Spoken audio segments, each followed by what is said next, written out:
श्री शिवाय नमस्तुभ्यम, हर हर महादेव। तो आज की ये वीडियो आप लोगों के लिए बहुत महत्वपूर्ण होने वाली है, क्योंकि इस वीडियो में हमने आपके जो सवाल हैं और आप हमारे जो जवाब होंगे उसके रिलेटेड कि आपके क्या क्या सवाल होते हैं और पशुपतिनाथ व्रत को लेके उसके मैं कुछ जवाब जो है आप लोगों को समझाने वाला हूँ। क्योंकि बहुत सारे कमेंट्स आते हैं, उनमें से ही मैंने कुछ कमेंट्स को लिए हैं जो कि रेगुलर ऐसे कमेंट्स आते हैं।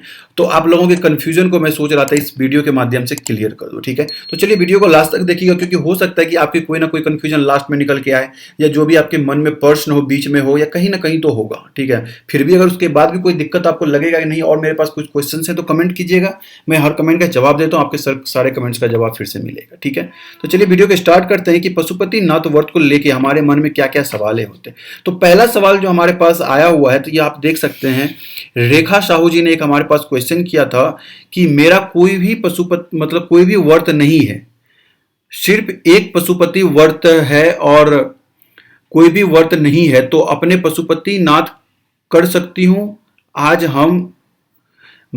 आज मेरा तीसरा हफ्ता है, लेकिन मैं और कोई भी व्रत नहीं हूं, सिर्फ पशुपतिनाथ का व्रत हूं। देखिए, आप लोगों को बता देना चाहता हूं रेखा जी मैं सबसे पहले कि अगर आपका दूसरा कोई व्रत अगर आप नहीं करते हैं, जैसे कि वट सावित्री के दिन भी सोमवार था, अगर आप वट सावित्री नहीं कर रहे हैं, सिर्फ आपको एक ही व्रत है पशुपति व्रत, तो डेफिनेटली आप पशुपति व्रत कर सकते हैं। किसी भी दिन अगर आपका किसी भी सोमवार को 2-3 पर्व मिल जाता है, अगर आपका और कोई भी पर्व नहीं करते, सिर्फ पशुपतिनाथ व्रत करते हैं, तो आप डेफिनेटली पशुपतिनाथ व्रत कीजिए, उस दिन कोई दिक्कत नहीं है।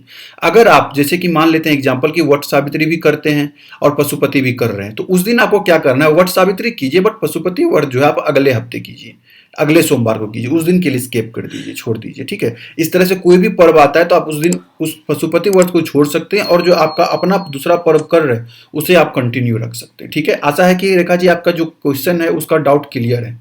मैंने वैसे भी कमेंट भी कर दिया था, आप लोगों आपको बता दिया था इस चीज के रिलेटेड। ठीक है, तो चलिए हम दूसरे क्वेश्चन के ऊपर चलते हैं।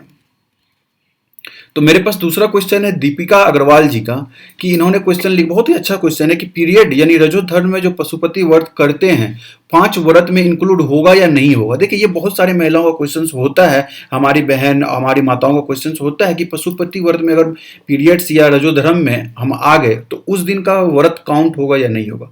देखिए, मैंने एक पीरियड के रिलेटेड वीडियो बना रखा है, आप उसे जाके देखेंगे तो उससे सारा क्लियर हो जाएगा। लेकिन मैं बता देता हूँ कि अगर आपका रजो धर्म आ गया है, ठीक है ना, तो उस दिन आपको नॉर्मल व्रत में रहना है। ठीक है, पूजा तो आप नहीं कर सकते, मगर व्रत में रहिए, फास्टिंग में रहिए। ठीक है, श्री शिवाय नमस्तुभ्यम का जाप कीजिए, बट वो वाला सोमवार जो है ना आपका काउंट नहीं होगा पशुपतिनाथ व्रत में। ठीक है, क्लियर है दीपिका जी।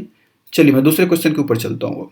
तीसरा जो क्वेश्चन हमारे पास आया हुआ है रेणु यादव जी का है। ठीक है, तो इन्होंने क्वेश्चन में लिखा है कि गुरुजी मैं पशुपतिनाथ व्रत कर रही हूँ, मंदिर थाली यानी कि थाली लेकर पूजा करने जा रही थी, लोटा का पानी थाली में गिर गया, थोड़ा सा छलक गया, हो सकता है जब बाइक पे जाए या ऑटो में जाते हैं तो गिर जाता है, सामान मिक्स हो गया।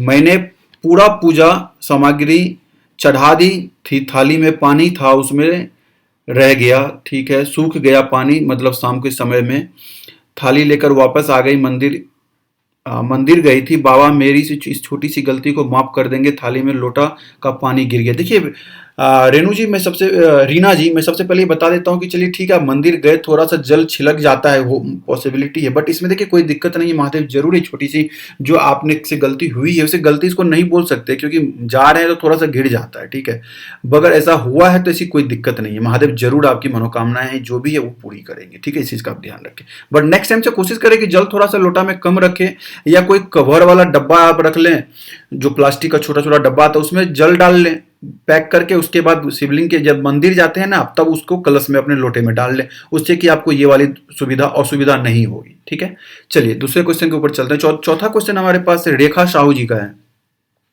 यदि पशुपतिनाथ व्रत चल रहा हो तो क्या बीच में मायके जा सकते हैं यदि सोमवार का दिन ना हो तो? देखिए, सोमवार का दिन नहीं है, बिल्कुल आप जा सकते हैं। ठीक है, आपको मायका जाना है, किसी पार्टी में जाना है, कोई शादी में जाना है, कहीं भी जाना है, सोमवार का दिन नहीं है, पशुपतिनाथ का आपने व्रत कर लिया है। ठीक है, मान लीजिए दूसरा पशुपतिनाथ व्रत कर रहे हैं आप, अब तीसरे सोमवार को आपने सोमवार पूजा वूजा कर लिया, मंगलवार को आपको कहीं जाना है तो आराम से जाइए, कोई दिक्कत नहीं है, बट ध्यान रहे कि आपको फिर से सोमवार को आना है, आप अपने घर में आए, वहां पर फिर से आपको पूजा करनी है। ठीक है, अगर आप नहीं भी आ पाते हैं, कोई दिक्कत हो गई, कोई परेशानी हो गई, तो उस सोमवार आप जहां भी हैं बस व्रत में रहें, ठीक है, मगर वो दिन काउंट नहीं होगा। उसके बाद जब आप घर आते हैं तो फिर से अपना नेक्स्ट सोमवार से आप पूजा अर्चना अपना कर सकते हैं।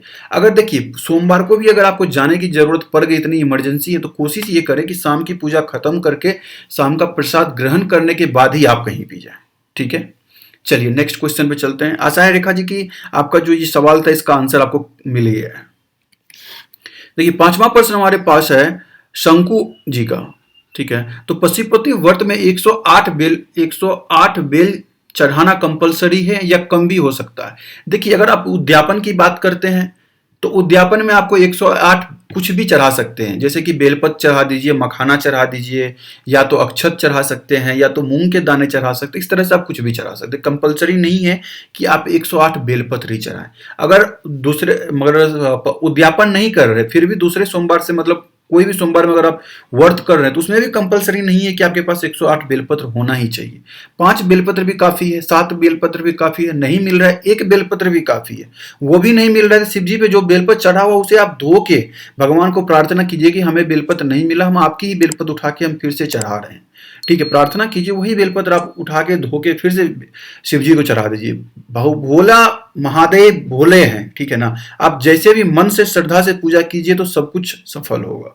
चलिए अगला क्वेश्चन पे चलते हैं। जो छठा क्वेश्चन हमारे पास है कि पशुपति व्रत में अगर हम 108 बेलपत्र चढ़ा रहे हैं तो एक एक करके चढ़ाना पड़ेगा क्या?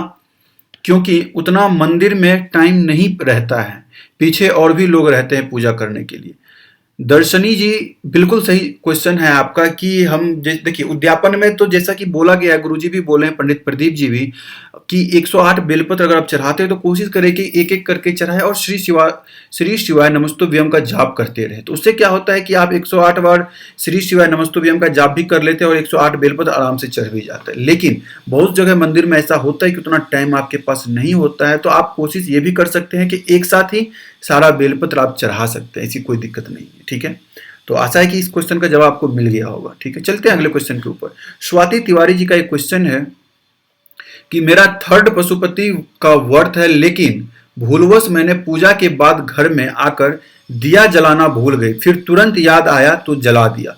देखिए ये गलतियां होती है और हम बहुत सारे महिलाएं या पुरुष करते भी हैं। कुछ कुछ गलतियां होती है जो कि हम भूल जाते हैं, भूलवश ऐसा कर देते हैं। लेकिन मैं आप लोगों को बता दूं, चलिए ठीक है, आप अंदर गए फिर से आ गए, आशा है कि आपने भगवान से प्रार्थना भी की होगी, अपनी गलती भी क्षमा भी मांगा होगा, ठीक है ना। मगर ये छोटी छोटी गलतियां का आप लोगों को ध्यान देना पड़े, क्योंकि ये बहुत महत्वपूर्ण पूजा है जो कि आप लोग सच्चे मन से कर रहे हैं। और इसमें कोई ज्यादा देखिए नियम भी नहीं है, नॉर्मल सा नियम है जो कि आप लोगों को फॉलो करना होता है, ठीक है। मगर ऐसी गलतियां हो चुकी है तो कोई दिक्कत नहीं है, बट भगवान से प्रार्थना करें कि हमसे गलतियां हुई तो उसे माफ कर दे। भोले बाबा जरूर आपकी जो भी छोटी छोटी गलतियां उसे माफ करेंगे, लेकिन कोशिश करें कि अगले बार से ऐसी गलतियां को ना दोहराया जाए, ठीक है। चलते हैं अगले क्वेश्चन के ऊपर। अगला क्वेश्चन हमारे पास है प्रतिभा पांडे जी का कि मैंने पशुपति व्रत में प्रसाद से पहले मीठा भोजन गलती से मुंह में डाल लिया था, फिर ध्यान आते ही तुरंत उसे मुंह से निकालकर पानी से मुंह साफ कर लिया करके पहले प्रसाद खाया, फिर भोजन खाया तो मेरा व्रत खंडित हो गया, कृपया मार्गदर्शन करें। देखिए प्रतिभा जी बिल्कुल अगर ऐसा देखा जाए तो खंडित तो हुआ है, ठीक है ना। लेकिन अगर आपने सच्चे मन से महादेव की प्रार्थना की है, पूजा अर्चना की है, तो महादेव जरूर ये छोटी सी गलतियां माफ करेंगे। लेकिन कोशिश करें कि जो नियम है उस नियम से ही आप लोग पूजा करें। गलतियां, हम लोग इंसान हैं, गलतियां सबसे होती है, तो महादेव जरूर ये छोटी सी गलतियां आपकी माफ करेंगे, ठीक है। मगर नेक्स्ट पर्व से, नेक्स्ट सोमवार से इस सब चीजों का ध्यान रखिए कि आप ऐसी गलतियां भूल के भी ना करें। चलिए अगले क्वेश्चन के ऊपर आते हैं। हैप्पी होम की तरफ से क्वेश्चन है कि गुरुजी 5वें पशुपति व्रत पे ही शाम को उद्यापन करना है या छठे सोमवार को उद्यापन करना है? बहुत ही अच्छा सवाल है। बहुत सारी महिलाओं, बहन, माताओं का क्वेश्चन होता है ये कि हम पशुपतिनाथ व्रत कब, मतलब उद्यापन कब करें, 5वें सोमवार को करें या कि छठे सोमवार को करें, ठीक है ना। तो देखिए पशुपतिनाथ व्रत में आपको सिर्फ टोटल 5 सोमवार ही व्रत करना होता है, ठीक है, जो कि लास्ट का जो 5वां सोमवार है ना, उसी दिन आपका इसका उद्यापन होता है। तो आशा है कि ये क्वेश्चन आपका क्लियर हो चुका है, आंसर इसका। चलते हैं नेक्स्ट क्वेश्चन की तरफ मूव करते हैं हम लोग। देखिए एक हमारे पास क्वेश्चन है कि गुरुजी पशुपति व्रत घर में भी कर सकते हैं या मंदिर जाना जरूरी है? मैं शाम को मंदिर नहीं जा सकती हैं, प्लीज रिप्लाई, मेरे आज पहला व्रत है। देखिए प्रियंका जी, आपका जो ये सवाल है ना, ये बहुत ही महिलाओं का सवाल है, ठीक है, कि पशुपति व्रत हमारे पास मंदिर नहीं है, मंदिर में पूजा करने के लिए दिया नहीं जाता है। तो अब इसके लिए गुरुजी ने भी बताया है कि अगर आप ऐसा नहीं कर सकते हैं, आप मंदिर नहीं जा सकते, तो आप बेलपत्र वृक्ष के नीचे भी पशुपतिनाथ का व्रत कर सकते हैं, ठीक है। अगर ये भी संभव नहीं हो सकता है तो आप अपने घर में अगर शिवलिंग है तो आप वहां भी इसकी पूजा अर्चना कर सकते हैं, कोई दिक्कत नहीं, ठीक है। लेकिन पहला प्रयास आप यही करें कि आप मंदिर जाएं, मंदिर में पूजा अर्चना करें। उसके बाद अगर नहीं हो पाता है तो आप बेलपत्र वृक्ष के नीचे, अगर उसके बाद भी नहीं हो पाता है तो आपको क्या करना है कि आप अपने घर के शिवलिंग में आराम से पूजा अर्चना कर सकते हैं, ठीक है। मगर आप ये मत सोचिएगा कि हमने सुबह चले गए मंदिर और शाम में हम घर पे कर लेंगे, ऐसा बिल्कुल नहीं करना है। जो भी करना है एक ही जगह करना है, या तो मंदिर कर लीजिए, या तो घर कर लीजिए, या तो बेलपत्र वृक्ष के नीचे कर लीजिए। आशा है प्रियंका जी कि आपका आंसर आपको मिल गया होगा। चलते हैं अगले क्वेश्चन के ऊपर। अगले क्वेश्चन हमारे पास जो है एक पूजा जी का क्वेश्चन है कि मैं हैदराबाद के एक विलेज में रहती हूँ, यहाँ शिव मंदिर में शिव जी पर जल चढ़ाने नहीं देते हैं, ठीक है। मंदिर में दिया भी जलाना लगाने नहीं देते हैं, चंदन भी लगाने नहीं देते, मैं पशुपति व्रत कैसे करूं? देखिए पूजा जी, इसके सवाल के जवाब मैंने अभी पहले ही प्रियंका जी को दिया है, ठीक है ना। फिर भी मैं आपको बता देता हूँ कि अगर मंदिर में आपको नहीं दिया जा रहा है करने के लिए, ठीक है, तो आप क्या कर सकते हैं कि बेलपत्र वृक्ष के नीचे जाके पूजा अर्चना कीजिए, या वो भी नहीं हो सकता है तो आप अपने घर में शिवलिंग पे पूजा अर्चना पशुपतिनाथ व्रत का आराम से अपने सच्चे मन से कर सकते हैं। महादेव जरूर आपकी मनोकामनाएं को पूर्ण करेंगे। चलते हैं अगले क्वेश्चन के ऊपर। ललित जी का क्वेश्चन है कि पशुपतिनाथ जी का व्रत में क्या तिल के तेल का दीपक जला सकते हैं या घी का ही जलाना जरूरी? देखिए, आपको घी का ही दीपक जलाएं, वो ज्यादा शुद्ध होता है, ठीक है। तिल का भी अच्छा है, मगर कोशिश करें कि आप घी का दीपक ही जलाएं, जैसा कि गुरुजी ने बताया, ठीक है। ललित जी, चलते हैं अगले क्वेश्चन में। तो हमारे पास जो अगला क्वेश्चन है रानी सोलंकी जी का है कि पशुपतिनाथ व्रत को पूरा होने के बाद कितने महीने के बाद दूसरा व्रत या दूसरा वापस हम कर सकते हैं? देखिए, पहली बात यह है कि रानी जी की अगर आपका पहला पशुपतिनाथ व्रत कंप्लीट हो चुका है तो आप क्या कर सकते हैं, 1 या 2 सोमवार का गैप रख के तीसरे सोमवार से शुरू कर सकते हैं, या नहीं तो कम से कम 1 सोमवार का आप गैप रखिए, उसके बाद आप कभी किसी भी सोमवार से फिर से अपना पशुपतिनाथ जी का व्रत शुरुआत कर सकते हैं, ठीक है। आशा है कि इस क्वेश्चन का भी आंसर आपको अच्छे से मिल गया रानी जी। चलता हूं अगले क्वेश्चन के ऊपर कि अगला क्वेश्चन, और नहीं अभी हमारे पास कोई क्वेश्चन नहीं। एक देखिए यार, ये कमेंट हमारे पास आया था सानिया सिंह जी का, ठीक है ना। शायद इसका क्वेश्चन मैंने सबसे पहले पढ़ा था कि मैं बहुत खुश हुआ कि आप इन्होंने मुझे मतलब कमेंट लिखा था, धन्यवाद, आपने मेरी बहुत बड़ी मदद की है, बहुत बड़ी समस्याएं दूर की है। मैंने बहुत सारे यूट्यूब चैनल पे कमेंट किया कि मैं पशुपति व्रत का उद्यापन कल कर सकती हूँ या नहीं, कृपया बताइए। किसी ने रिप्लाई नहीं किया, आपने अभी रिप्लाई कर मेरी सारी परेशानियों को दूर किया, बहुत बहुत धन्यवाद। ये देखिए धन्यवाद, ठीक है, आपने हमें दिया, मगर ये महादेव की कृपा है, ठीक है ना। महादेव की कृपा से ही हम आपको जो भी परेशानियां होती है उसका आंसर देते, बट हमारे चैनल पे हम कोशिश करते हैं आप लोगों की कोई भी परेशानियां हो उसको सरल भाषा में समझाने के लिए, ठीक है। हमारे चैनल पे अगर हम कुछ वीडियो डालते हैं तो हमारे व्यूअर्स, हमारे जो भी मतलब सदस्य हैं हमारी संस्कृति की, ठीक है ना, तो उनको कोई भी दिक्कत ना हो। अगर हम वीडियो डाल रहे हैं, उनके जो क्वेश्चन अगर उनका जवाब हम नहीं देंगे तो फिर और कौन देगा? ये हमारी रिस्पॉन्सिबिलिटी बनती है कि आपके सारे सवाल का जवाब देने के लिए। तो आप इस चीज़ के लिए निश्चिंत रहें कि आप कोई भी अगर हमारे चैनल पर कमेंट करते हैं तो जो भी उसका प्रॉपर तरीका होता है, या थोड़ा टाइम लग सकता है, कि हम भी देखिए, हम भगवान तो नहीं है, ठीक है ना ही हम पंडित प्रदीप जी हैं। हम कोशिश करते हैं कि उस क्वेश्चन का पंडित प्रदीप जी की कथा से मतलब जो आंसर है ना, उस आंसर को खोजने के बाद सटीक आंसर, जो सही आंसर रहता है वो आपको देने का, ठीक है ना, कोशिश करता हूं। बट अगर आपको लगता है कि नहीं फिर भी हमें जल्दी रिप्लाई चाहिए, तो आप हमारे फेसबुक और फेसबुक और हमें क्या बोलते हैं उस चैनल को, इंस्टाग्राम बोलते हैं, ठीक है ना। मैं उतना यूज नहीं, थोड़ा सा यूज करता हूँ, तो बट इंस्टाग्राम और आप हमें फेसबुक पे फॉलो कीजिएगा। अगर वहाँ पे आप कमेंट भी करते हैं या मैसेज करते हो तो मेरे पास तुरंत नोटिफिकेशन आता है, तो मैं तुरंत आप लोगों को कोशिश करूंगा कि आपके आंसर्स आपको दे दूँ, ठीक है ना।